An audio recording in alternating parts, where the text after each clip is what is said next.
Hello students, पिछले class में हम लोग देखे थे कि टू पोर्ट नेटवर्क हम लोग इसको करते हैं और टू पोर्ट नेटवर्क में हम लोग क्या करते हैं, different types of parameter calculate करते हैं। तो डिफरेंट टाइप्स ऑफ पैरामीटर को हम लोग कैसे क्लासिफाई करते हैं ये हम पिछले क्लास में देखे थे।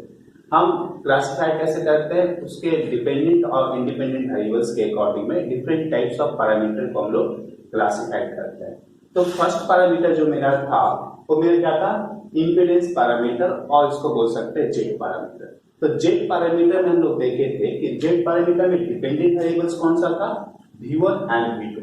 नहीं, डिपेंडेंट वेरिएबल्स मेरा कौन सा था, V1 एंड V2, और इंडिपेंडेंट वेरिएबल्स मेरा क्या था, I1 एंड I2। तो हम लोग लिख सकते हैं इसके इक्वेशन से कि this voltage V is equal to impedance Z into I,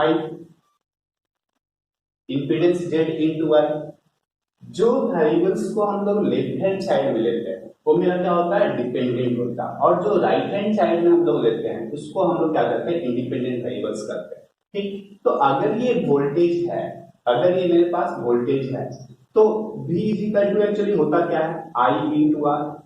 नहीं, और आप बोल सकते हैं R into I। That means अगर हम डिपेंडेंट वेरिएबल्स वोल्टेज पकड़ रहे हैं, इंडिपेंडेंट वेरिएबल्स करंट पकड़ रहे हैं, तो करंट के साथ में जो आएगा वो क्या होगा, आर रेजिस्टेंस होगा, और हम लोग उसको बोल सकते हैं इंपीडेंस होगा। अगर एसी सर्किट है मेरे पास में तो वहां पे इंपीडेंस करेंगे, और अगर डीसी सर्किट है तो वहां पे सिर्फ रेजिस्टेंस आएगा।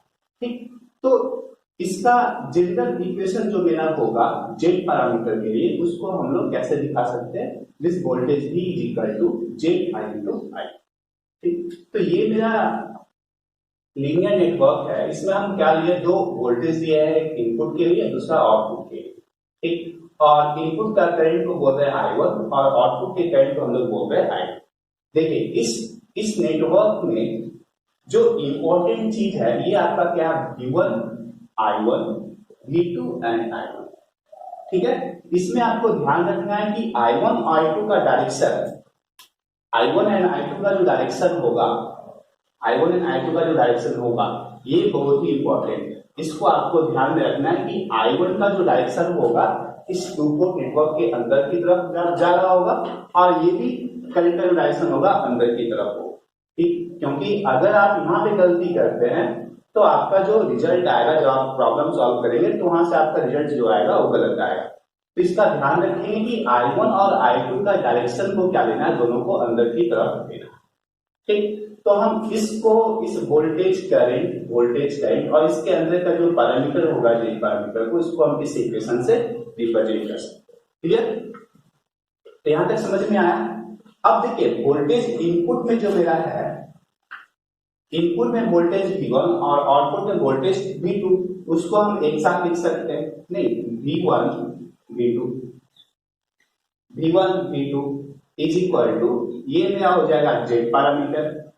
अब जेड पैरामीटर में डिफरेंट कौन कौन सा होता है टर्म, तो Z11, Z12, Z21 and Z2।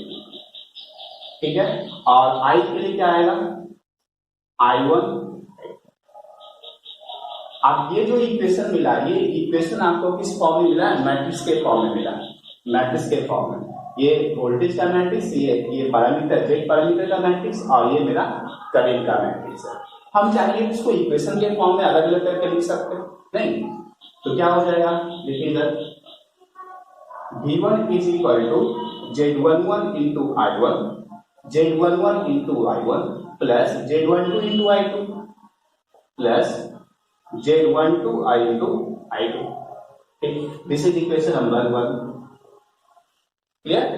Second equation क्या मिलेगा हमको, V2 इज इक्वल टू क्या लिखेंगे, Z21 into I1, Z21 into I1 plus Z22 into I2, Z22 into I2, ये equation number 2।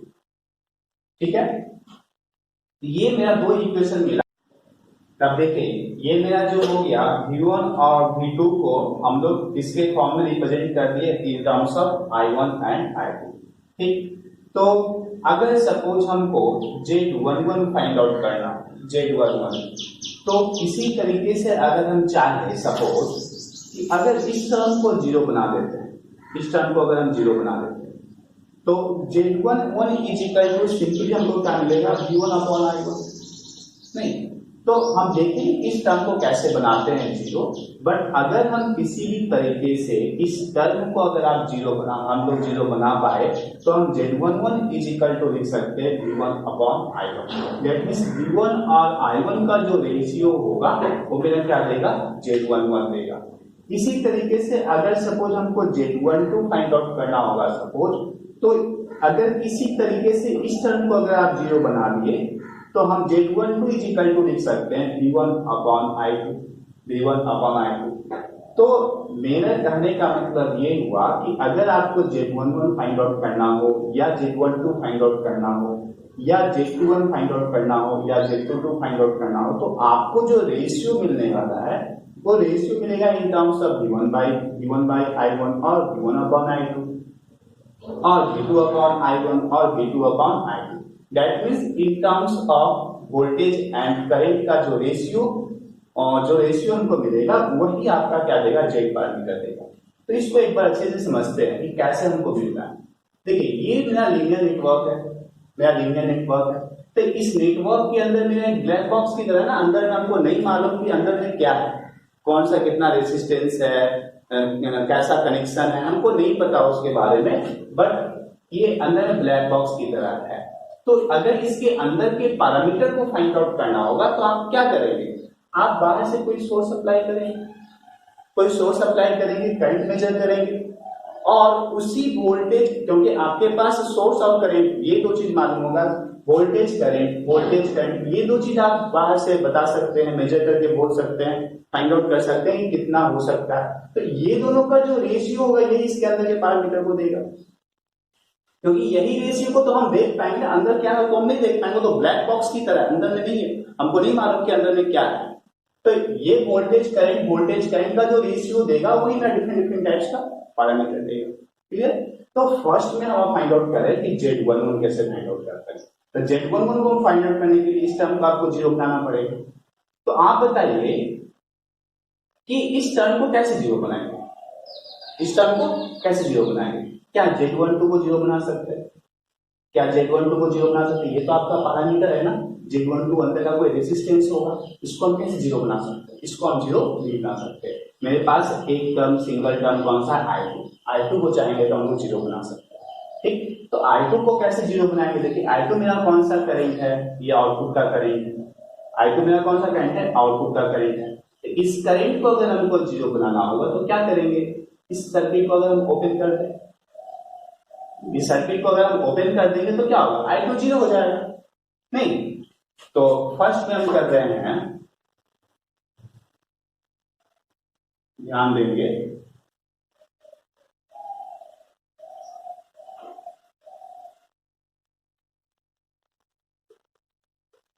This is P1 और ये करंट आपका हो गया I1, ठीक है, और आउटपुट को हम लोग क्या कर दिए हैं, ओपन कर दिए।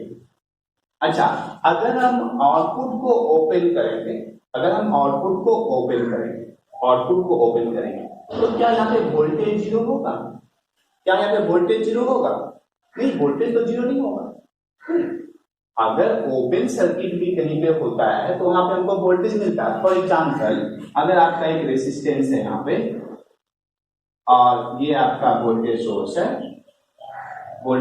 है, मान लीजिए ये मेरा 10 वोल्ट का वोल्टेज सोर्स है, 1 ओम का रेजिस्टेंस है।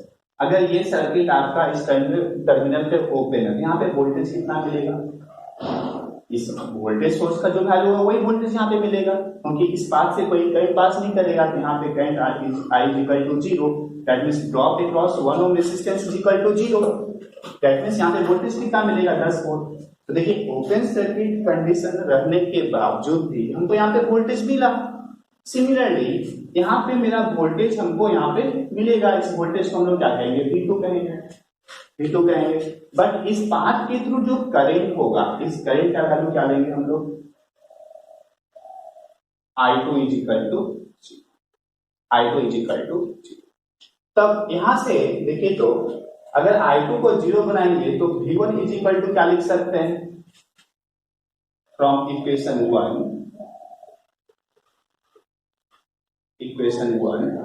when I2 is equal to 0, हम क्या लिख सकते हैं, V1 is equal to Z11 I1 plus 0।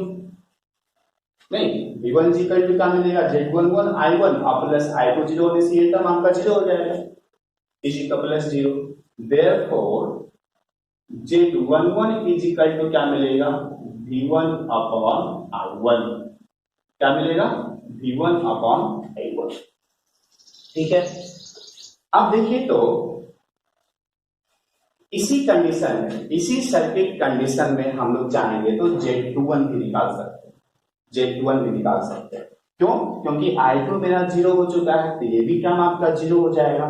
तो Z21 इज इक्वल टू क्या लिख सकते हैं, V2 अपॉन I1। मेरे पास V2 है और I1 भी है, तो फिर से हम लिख सकते हैं from equation 2 when I2 is equal to 0, V2 is equal to Z21 I1 plus 0। ठीक, therefore Z21 is equal to क्या लिख सकते हैं, V2 upon I1, V2 upon I1। देखिए, this is very very important relation. कुछ लोग इस relation को बहुत ही हल्के में लेते हैं, बट ये रिलेशन आपका बहुत ही इंपॉर्टेंट है। किस कंडीशन में, जब I2 इज इक्वल टू 0 होगा तब, मतलब Z11 और Z21 को फाइंड आउट करना होगा तो हम लोग क्या करेंगे, I2 को 0 करेंगे, दैट मीन्स आउटपुट सर्किट को ओपन करेंगे और आउटपुट टर्मिनल को क्या करेंगे, ओपन करेंगे। क्लियर? सिमिलरली आप बताइए तो ये लीनियर नेटवर्क हो गया,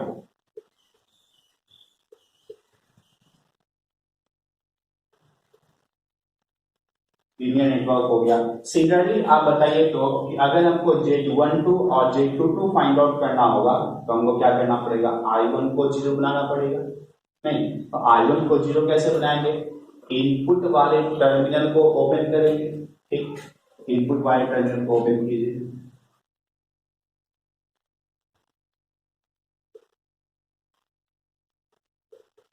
लीनियर नेटवर्क हो गया आपका।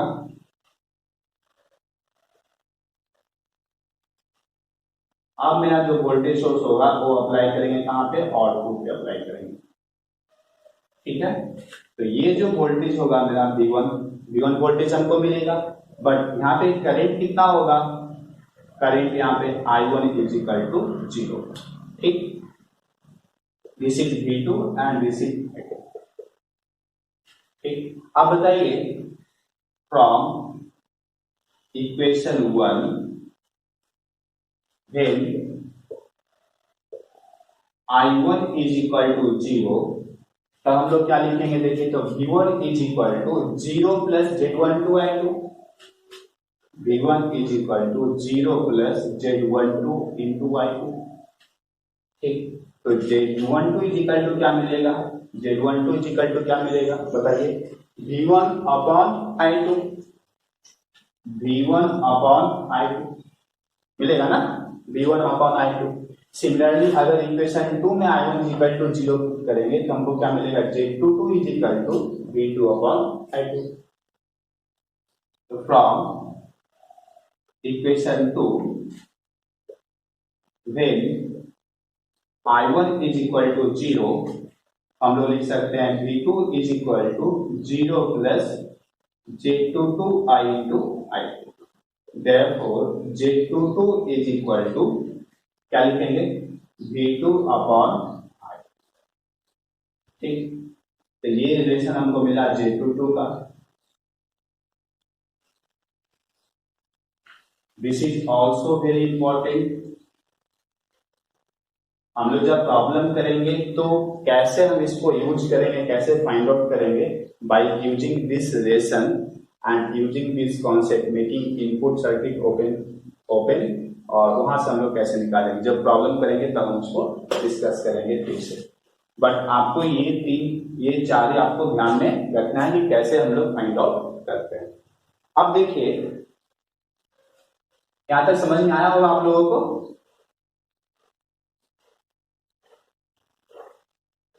अब देखिए हम इसका नेमिंग कैसे कर सकते हैं। Z11 को हम लोग नेमिंग कैसे कर सकते हैं, ठीक। तो Z11 इज इक्वल टू क्या होगा, Z11 इज इक्वल टू, देखिए तो ratio Z11 is equal to क्या है, V1 अपॉन I1। रेशियो है input voltage and input current, नहीं तो वोल्टेज अपॉन करंट का जो रेशियो देता है वो क्या देता है, इंपीडेंस देता है।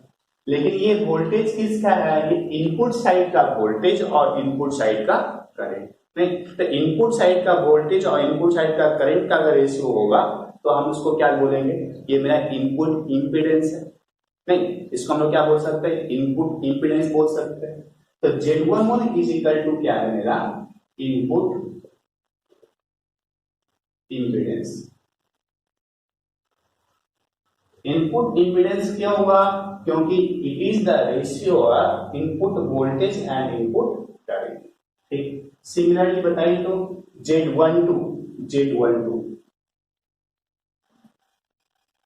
Z12 आपका किसका किसका रेशियो है, Z12 आपका रेशियो है वोल्टेज और करंट का। तो वोल्टेज और करंट का जो रेशियो होगा इंपीडेंस देगा, लेकिन कौन सा वोल्टेज कौन सा करंट, इनपुट साइड का वोल्टेज और आउटपुट साइड का करंट, नहीं एक वन साइड का वोल्टेज और दूसरे साइड का करंट। तो इसको हम लोग क्या बोलेंगे, जब एक साइड का वोल्टेज दूसरे साइड का करंट हो तो उसके लिए हम टर्म यूज करते हैं ट्रांसफर।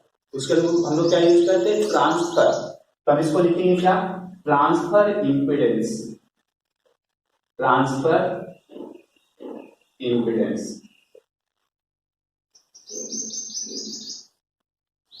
कौन से पोर्ट से कौन से port, from input port to output port. तो लिख सकते हैं transfer impedance from port 1 to port 2। और हम लोग इसको ऐसे भी बोल सकते हैं input port to output port, clear. देखिए इसको याद नहीं रखना है, बस समझना है कि Z12 मेरा क्या होगा, Z12 मतलब ये इंपीडेंस हुआ, सिंस इनपुट का वोल्टेज आउटपुट का करंट था रेशियो, इसलिए हम इसको क्या बोले, ट्रांसफर बोले, ट्रांसफर। और रेशियो किसका किसका है, वोल्टेज और करंट का, इसलिए हम इसको बोले इंपीडेंस, ठीक। तो transfer impedance from port 1 to port 2। कुछ लोग इस चीज को याद करते हैं, बट सही मायने में अगर हम देखें तो इसको याद करने का जरूरत नहीं। अब आइए Z21 देखिए कहां पे है, Z21 देखिए Z21 किसका किसका रेशियो है, वोल्टेज और करंट का रेशियो है। वोल्टेज और करंट का रेशियो क्या देगा, इंपीडेंस देगा। कौन से वोल्टेज कौन सा करंट, आउटपुट का वोल्टेज इनपुट का करंट, मतलब पोर्ट नंबर 2 का वोल्टेज और पोर्ट नंबर 1 का करंट। इसके लिए हम लोग क्या यूज करेंगे, सबसे पहले यूज करेंगे ट्रांसफर इंपीडेंस फ्रॉम कौन से पोर्ट 2 से कौन से पोर्ट होगा, from port 2 to port 1, clear. Z22 is equal to क्या होगा, Z22 इज इक्वल टू, ये क्या है वोल्टेज का, ये भी इंपीडेंस देगा। कौन सा वोल्टेज कौन सा करंट, आउटपुट का वोल्टेज आउटपुट का करंट, मतलब वन साइड का ही वोल्टेज है वन साइड का ही करंट, नहीं ये इसी साइड का वोल्टेज इसी साइड का करंट, इसी साइड का वोल्टेज इसी साइड का करंट। इसको हम क्या बोलेंगे, आउटपुट इंपीडेंस। क्या बोलेंगे इसको, output impedance, output impedance, output impedance, ठीक। तो ये मेरा डिफरेंट नेमिंग हो गया, क्लासिफिकेशन की कैसे हम इसका नेमिंग करेंगे डिफरेंट पैरामीटर्स को। अब इसमें एक नोट पॉइंट है, देखिए इधर। अच्छा, ये जो पैरामीटर हम लोग फाइंड आउट किए, जेड पैरामीटर जो हम फाइंड आउट किए, वो कैसे फाइंड आउट किए, एक बार I2 को 0 करके और सेकेंड टाइम I1 को 0 करके। I2 0 कैसे होगा, जब हम आउटपुट वाले पोर्ट को ओपन करेंगे, और I1 0 कब होगा, जब हम इनपुट वाले पोर्ट को ओपन करेंगे, ठीक। दैट मीन्स ये जो पैरामीटर हम कैलकुलेट कर रहे हैं, ये पैरामीटर हम लोग after opening port 1 and port 2 कर रहे हैं, ठीक। तो हम लोग इसको बोल सकते हैं कि ये जो पैरामीटर है, it is also called as open circuit parameter.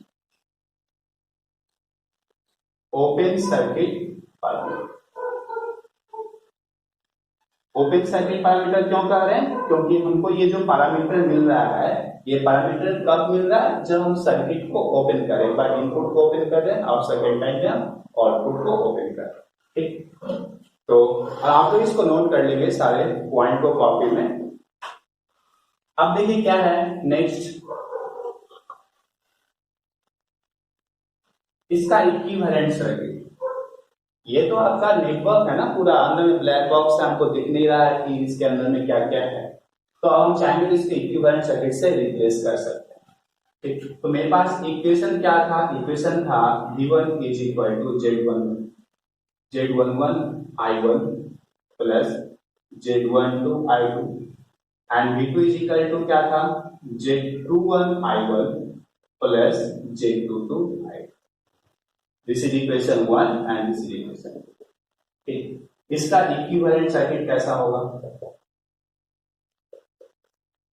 जब एग्जाम में टू पोर्ट नेटवर्क का जेड पैरामीटर अगर आपको डिटेल से डिस्कस करने के लिए बोलेगा तो this part is very important, equivalent circuit बनाना। ठीक, तो देखिए, तो ये है मेरा V1 इनपुट साइड का वोल्टेज। इनपुट साइड का जो वोल्टेज है ये दो वोल्टेज का सम है, नहीं, ये दो वोल्टेज का सम है।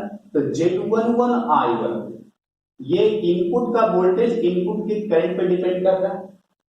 ये इनपुट का जो वोल्टेज है ये इनपुट के करंट पे डिपेंड कर रहा है। तो फॉर एग्जांपल अगर कोई एक रेजिस्टेंस है यहाँ पे, अगर इससे करंट अगर I1 फ्लो होगा तो इसके क्रॉस में ड्रॉप क्या होगा? R into I1। ठीक, तो इस इंडिविजुअल टर्म के लिए हम लोग एक रेसिस्टेंस और इंपीडेंस ले सकते हैं। इस इंडिविजुअल टर्म के लिए क्या ले सकते हैं? इंपीडेंस ले सकते हैं। तो एक इंपीडेंस हम ले लिए यहाँ पे,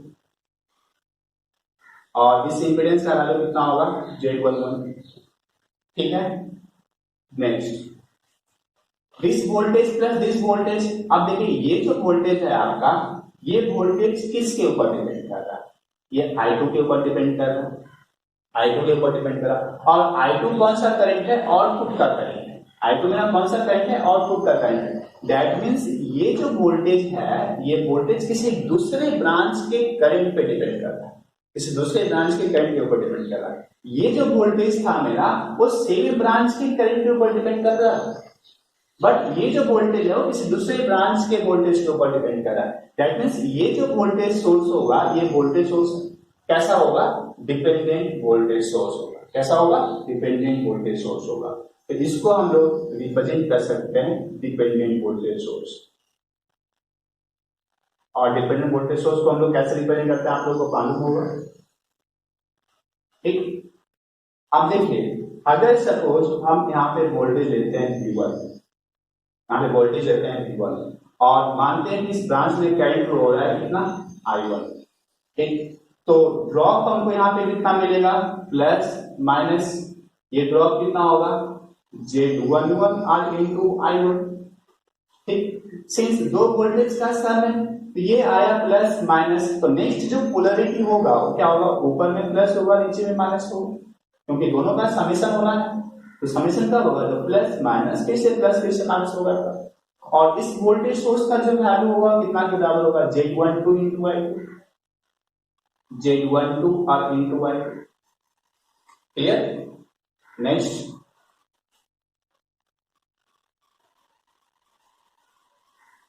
नेक्स्ट मेरा क्या है? सेकेंड इक्वेशन को आप इक्विवेलेंट सर्किट से रिप्रेजेंट कीजिए। देखिएगा, सेकेंड सर्किट का जो वोल्टेज, सेकेंड वोल्टेज जो है V2 आपका कौन कौन सा दो वोल्टेज का सम है? This voltage plus this voltage. ठीक, तो देखिए सबसे पहले हम यहां से आते हैं। तो ये जो V2 हमको मिलेगा, ये कैसे मिलेगा? जब Z22 पे हम I2 मल्टीप्लाई करें तो V2 आपका कौन सा वोल्टेज है? आउटपुट का ही वोल्टेज है। और I2 आपका कौन सा करंट है? आउटपुट का ही करंट है। दैट मींस ये जो होगा, ये जो वोल्टेज होगा, इसको हम कैसे दिखाएंगे? एक इंपीडेंस लेंगे और उससे करंट क्या फ्लो करवाएंगे? I2। तो अगर हम एक इंपीडेंस लेते हैं यहाँ पे, इम्पीडेंस, ठीक। तो इस इम्पीडेंस का वैल्यू अगर हम Z22 लेंगे तो जब इस ब्रांच से करंट फ्लो होगा I2, तो यहाँ पे ड्रॉप हमको क्या मिलेगा, Z22 into I2, ठीक। फिर इस टर्म पे आइए, अब ये आउटपुट का वोल्टेज किसके ऊपर डिपेंड कर रहा है, इनपुट का करंट के ऊपर डिपेंड कर रहा है। इनपुट का करंट किस दूसरे ब्रांच का करंट, दैट मींस ये जो वोल्टेज होगा, ये वोल्टेज आपका कैसा होगा, डिपेंडेंट वोल्टेज होगा, डिपेंडेंट वोल्टेज होगा। तो इसको हम लोग कैसे दिखाएंगे, डिपेंडेंट वोल्टेज सोर्स, ठीक है। आप बताइए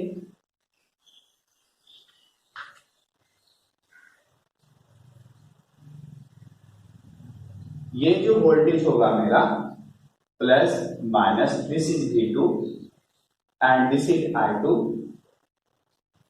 तब यहां पे जो ड्रॉप होगा तो ये प्लस साइन होगा, ये माइनस साइन होगा, ठीक।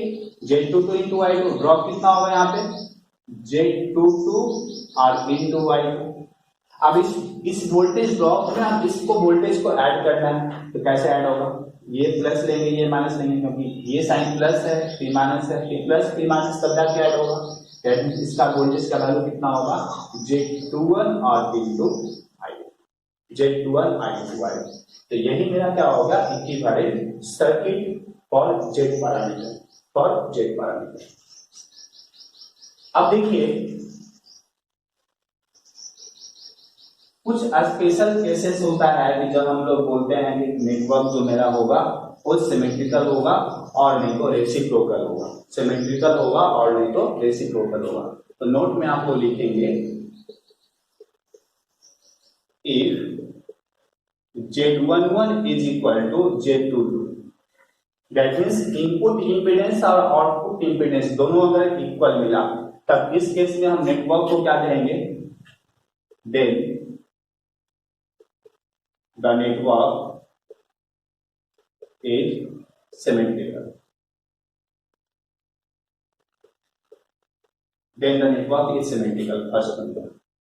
Second number very very important, exam में ऑब्जेक्टिव में डायरेक्टली पूछा जाता है, कॉम्पिटिटिव एग्जाम में, ठीक। तो इसको याद रखेंगे, जब Z11 is equal to Z22 होगा, that means input impedance equal to output impedance होगा, तो नेटवर्क कैसा होगा, सिमेट्रिकल होगा, ठीक। सेकेंड में if Z12 is equal to Z21 then the network is reciprocal. अब कहेगा सर सिमेट्रिकल नेटवर्क क्या होता है, रेसिप्रोकल नेटवर्क क्या होता है, तो इसको हम अगले लेक्चर में डिस्कस करेंगे कि सिमेट्रिकल नेटवर्क मेरा क्या होता है और रेसिप्रोकल नेटवर्क क्या होता है। तो ये दोनों पॉइंट को आप लोग याद रखेंगे, Z11 is equal to Z22 जब होगा नेटवर्क सिमेट्रिकल होगा, जब Z12 is equal to Z21 होगा तब नेटवर्क मेरा रेसिप्रोकल होगा, ठीक। एक चीज और आप लोगों को बता दें कि आपको स्टार्टिंग से हर चीज को समझते हुए आगे चलना है, क्योंकि अगर आप इस चीज को समझेंगे तभी आपसे प्रॉब्लम बनेगा, अगर नहीं समझेंगे तो प्रॉब्लम नहीं बनेगा। और विश्वास कीजिए आपको इस तरीके से प्रॉब्लम का कॉन्सेप्ट हम आपको बताएंगे ताकि आपको कहीं पे भी ये चीज आपको क्या याद करने का जरूरत है, क्या Z11 Z12 Z21 Z22 को क्या करते हैं और कैसे फाइंड आउट करते हैं, बिल्कुल याद करने का जरूरत नहीं है, ठीक। तो अगर आप इसको अच्छे से समझेंगे प्रॉब्लम बनाने में कहीं पे भी डिफिकल्टी नहीं होगा। Second important point from the next session, जो डिप्लोमा एकेडमी के अंदर में मैकेनिकल के जो स्टूडेंट है जिनको इलेक्ट्रिकल पेपर कॉमन होता है पढ़ने के लिए, तो उनका भी यहाँ पे क्लास करवाया जाएगा, और जो लोग इलेक्ट्रॉनिक्स ब्रांच के हैं तो उनका भी फुल सब्जेक्ट प्रिपरेशन आपके डिप्लोमा एकेडमी के अंदर में स्टार्ट किया जाएगा। Thank you.